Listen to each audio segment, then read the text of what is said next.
What's up, guys, and welcome back to another Accidentally Intentional podcast episode. So, if you listened, the last episode we did was all about the future of AI and how it is going to impact our relationships unless we put the proper safeguards in place and go pursue finding incredible relationships in our lives right now. And I know that there is a lot of discomfort in going out and creating new opportunities for friendships and relationships because we have to get out of our comfort zone. So I 100% empathize with that. That was me for so many years of my life. And in this episode today, I actually want to cover 8 different assumptions, mindset shifts, and thought processes that you need to have in order to build great relationships. And I say mindset shifts that need to happen because these are 8 types of thoughts that we've all had that if we let that thought play louder than anything else in our head, we will not move forward and build great relationships. So I'm just gonna hop into it right now. The number one thought process that many of us may feel, depending on the scenario and environment in which we're in, is the thought of, I don't belong here. You know, a couple years ago, I was at a networking event for work. And immediately when I walked in the room, I realized there's a huge discrepancy between myself and everyone else in the room. 1, there was a huge age gap between me and everyone else. 2, it felt like everyone else in the room knew so much more than me, was walking with so much more confidence than me, was dressing differently than me. And so I automatically had this thought right when I walked in the door of, I do not belong here at all. And I honestly started to panic a little bit because I thought I need to find a way out of here because this is just not for me. But then I actually said this sentence under my breath to reverse all of this. I said, Zoe, you belong in this room. Go get it. And it was pretty crazy what that mindset shift did for me because I then walked in there with confidence, knowing that for some reason I'm here. So because I'm here, I belong in the room. And I ended up having an incredibly deep conversation with someone else that joined later on in the evening that had a lot in common with me. And I'm so glad that I forced myself to shift that mentality because that conversation and that connection would have never happened had I counted it out with that first thought of, I don't belong here. So we need to flip, I don't belong here, to I belong in the room. The second mindset shift we need to have is over the sentence that we've all said and all probably felt at some point or another. And it's this thought of, I don't want to be a bother to people. I'm going to bother them, so I'm just not going to do that. You know what's so weird about that? That we decide for other people before even giving them the opportunity to do so for themselves. What if we flipped that to, instead of, I don't want to bother people, you know what? I'm not going to answer for other people.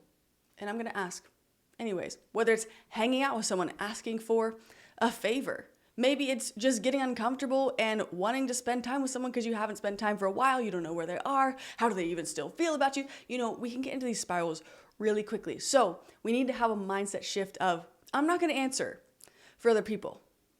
I'm not going to actually believe that I'm a bother. Because if we actually believe we're a bother, we start acting like a bother. And then we're bothered by ourselves. And I was having a conversation the other week with someone who said this exact sentence to me. They were saying that they were having trouble creating some new friendships and relationships in their life. And I said, well, hey, why don't you invite people over to your apartment, have fun, have a meal, get pizza, if nothing else. Who cares? It doesn't need to be a big fiasco food-wise. It's the conversations and what happens in the room that's more important than what you eat in the room, right? And what's 100% true is that nothing will happen if we're always waiting for others. We have to go first. And one of the ways that you can go first is by asking to hang out with someone. So again, to recap number 2, we need to have the mindset shift to change, I don't want to bother people, or assuming that we're bothering people, to I'm not going to assume that I'm bothering people. Number 3, this is a parallel kind of thought that many of us have had is, oh, they're just too busy. I can't ask them. I know that they have their hands full right now. And this is asking someone to hang out. That's what we're talking about here. We're not saying anything crazy, just like, hey, I want to spend time with you. Here's what I've learned to be true is if someone wants that to happen, they will make it happen. And this often is a thought process that people assume, probably with good intentions, whenever there's a major life change that happens. So, for instance, a couple that gets married, a couple that has kids, a couple that has had a death in the family, major life-altering events happening. And we try and carefully, in order to care for them, assume that they're just too busy to hang out. Now, being fully transparent with you, I have recently gotten married, so I know exactly what this feels like. And I also have friends who have recently had kids, and they tell me, man, we wish people would want to hang out with us or invite us to hang out. And I was really moved by that because it changed my mind on this very thing. Because here I was assuming, oh, well, now you have your hands full with kids, like you're probably not available. People actually want the gift of being able to say, hey, no, not this time, but please keep me in mind in the future. So that's what I'm talking about when I say, if people want something to happen, they will make it happen. So again, to recap number 3, we need to shift the thought of they're too busy to I'm going to ask them anyways. Number 4, thought process we have that's not a really good assumption. It's the one of they don't like me or they don't want to hang out. I find this really interesting because when we're really down on ourselves, it's easy to have this thought. But what I have learned is most important across the board in any relationship that you have, assume the best intentions of someone. Especially when you're texting, right? And there's a major lack of communication when it comes to body language and tone. So if you're texting someone and they're texting blandly or they don't use emojis and you're like, oh my God, they hate me, why don't we just assume the best of intentions?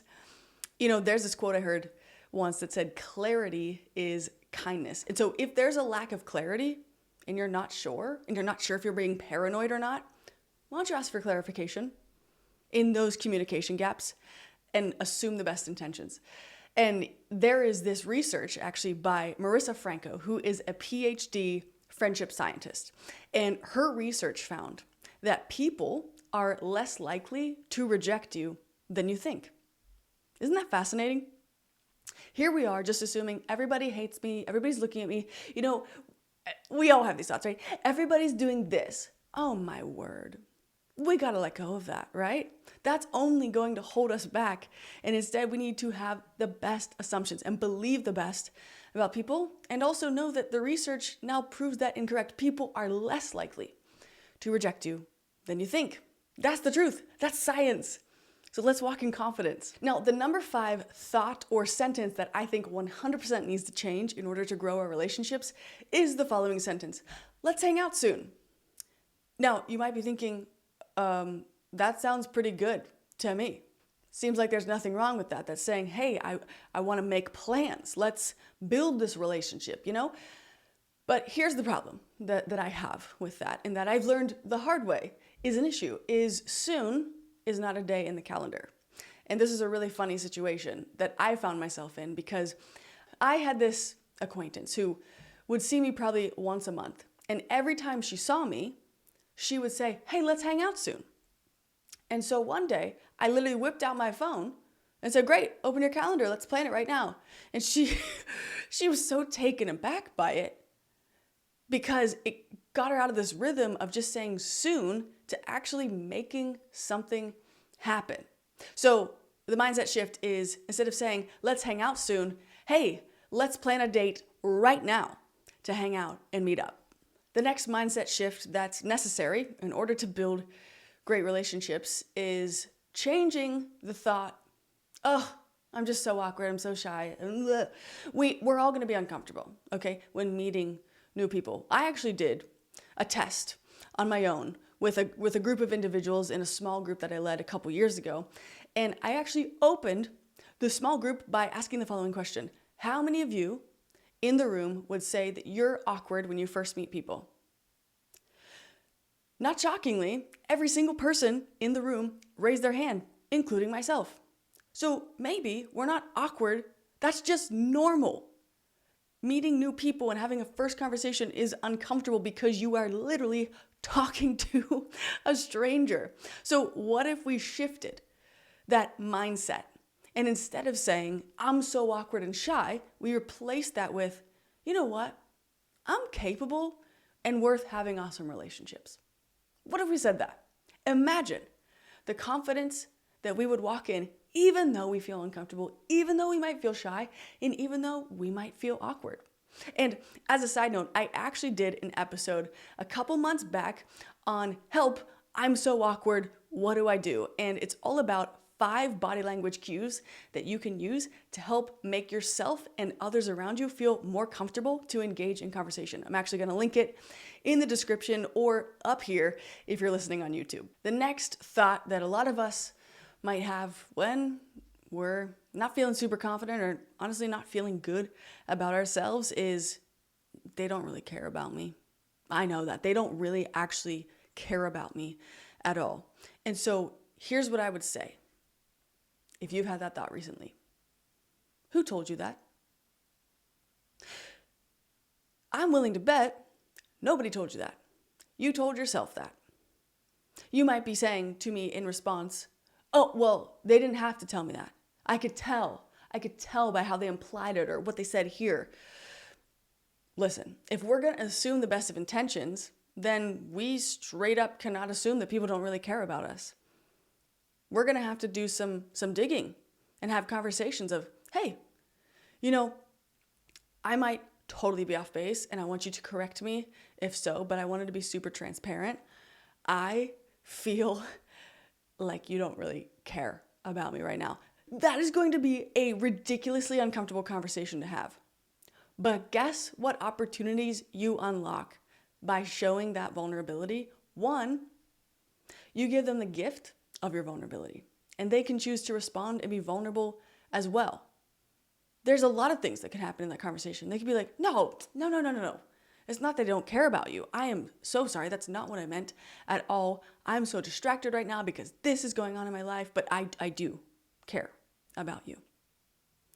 If we don't bring stuff like this to the table and share how we're feeling, if it's beyond the point of realizing I'm being stupid, I'm being paranoid, I need to get over that. Of course they care about me.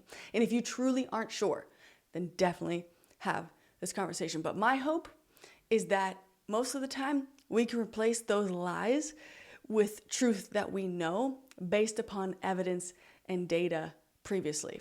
And again, a lot of that goes back to assuming the best of intentions, which I, for one, have to learn to get better at every single day myself. We just went through this list of 8, right? And you might be thinking, that was really great, but I actually don't know how I can switch my mind to think any of those. Because quite honestly, you might be listening and you don't feel worthy or fill in the blank for what you actually feel like. And they're not positive things. Well, I guarantee you this. You are created for connection. And connection isn't going to come knocking on your door. We have to decide to go first. We have to extend ourselves and get uncomfortable at the expense of one being more uncomfortable, at the expense of being hurt. So many risks are involved, and every single risk is worth it for finding the beauty and depth of building rich relationships. And so, if nobody has told you this lately, I'd love to be the one to tell you that you're amazing. And I don't need to know you to know that, because you're here. You're amazing, and you're worth amazing relationships too. In another episode, I talked about 10 places, activities, and kind of areas in which you can build great friendships this year. I'll link that episode as well. But one of the through lines between both of these episodes is this concept of, well, I'm around all these people all the time and I don't really know how to, build further connections than just small talk. Well, first, it's important to know that you're not alone in that. And you are one question, one deep conversation away from beginning that. And what if you ask that first question just out of pure curiosity? And if you're just feeling uncomfortable because you think nobody sees you at all, let me tell you this crazy research that I just discovered as well. This research is also from Marissa Franco, the friendship scientist, and it's this thing called the mere exposure effect. Here's what it says. The mere exposure effect is our tendency to unconsciously like people just because they're familiar to us. So the next time you feel like you're completely not seen, but you keep showing up places and keep showing up doing a certain activity, whether that's a fitness class, etc., this mere exposure effect could just be working in your favor because people start to like what's familiar to them. The only thing standing between you and another potential friendship is mindset and the willingness to be temporarily uncomfortable, to find the type of relationship that you've been looking for. So, hey, I hope you found this episode encouraging. Know that I am rooting for you and cheering you on as we together continue on our quest to build relational wealth and really rich relationships. We'll see you next time.